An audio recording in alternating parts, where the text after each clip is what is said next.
பண்டிகையை முன்னிட்டு கோவை பூ மார்க்கெட்டில் மக்கள் குவிந்து வருகின்றனர். ஓணம் பண்டிகை பல்வேறு இடங்களில் கொண்டாடப்பட்டு வருகிறது. இதனை முன்னிட்டு மலையாள மக்கள் பலரும் பூக்களை வாங்குவதற்கு பூ மார்க்கெட்டில் குவிந்து வருகின்றனர். குறிப்பாக ஓணம் பண்டிகைக்கு பலரும் வாங்கி வழிபடும் செவ்வந்தி, மல்லிகை ஆகிய மலர்கள் அதிகமாக விளைச்சல் உள்ளதால் பூக்களின் விலை கடந்த ஆண்டை விட இந்த ஆண்டு குறைவாக இருப்பதாக பூ வியாபாரிகள் தெரிவித்துள்ளனர். செவ்வந்தி பூ கிலோ 200 ரூபாய்க்கும், வெள்ளை செவ்வந்தி 400 ரூபாய்க்கும், வயலட் செவ்வந்தி 200 ரூபாய்க்கும், நாட்டு செவ்வந்தி வகைகள் கிலோ 100 ரூபாய்க்கு விற்பனை செய்யப்படுகின்றன. மல்லிகைப்பூ கிலோ 800 ரூபாய் முதல் 1200 ரூபாய் வரை விற்பனை செய்யப்படுகிறது. கடந்த ஆண்டு விட இந்த ஆண்டு பூக்களின் விலை குறைவுதான் என்றும் பூக்கள் விளைச்சல் செய்யும் இடத்திற்கே பலரும் சென்று வாங்கிக் கொள்வதாக வியாபாரிகள் கூறினர்.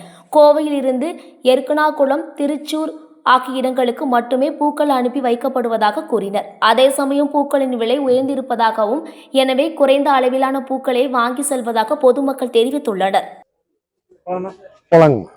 வணங்க, என் பேர் கோட்டை அக்கி. கோவை பூ மார்க்கெட்டு மலை வியாபார நல சங்கத்துடைய துணைத் தலைவர். ஓண ஃபெஸ்டிவல்னால மார்க்கெட்டு கொஞ்சம் வியாபாரமெல்லாம் நல்லபடியாக நடந்துட்டு இருக்கு.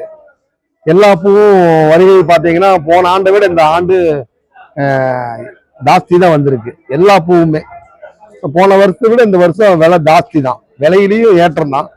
அப்புறம் பார்த்தீங்கன்னா வரவு அதிகமாக தான் இருக்கு போன வருஷத்தை விட. கேரளாக்கு இங்கிருந்து அதிகமான சரக்கு பூ இங்கிருந்து அதிகமா போகுது. எல்லா பூவுமே செண்டு மல்லி, பாடாமல்லி, ஜெவந்தி, ரோஸு, அரளி, மல்லி, சம்மங்கி எல்லா பூவுமே இங்கிருந்து தான் போகுது. கடுமையான விலை. இன்னைக்கு மட்டும்தான் கொஞ்சம் டவுனு. இன்னைக்கு நேற்று வரையும் கடுமையான விலையா தான் இருந்தது.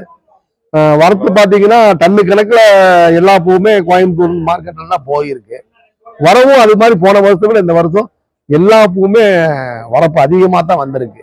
விலையும் அதுக்கு தகுந்த மாதிரி நேற்று வரை எல்லா பூவுமே கடுமையான விலைகள் தான் இருந்திருக்கு. இன்னைக்கு வரப்பு ஜாஸ்தி, லேசான மழை இருக்கிறதுனால பூ வரப்பு கம்மியா இருந்திருக்கு இந்த தடவை.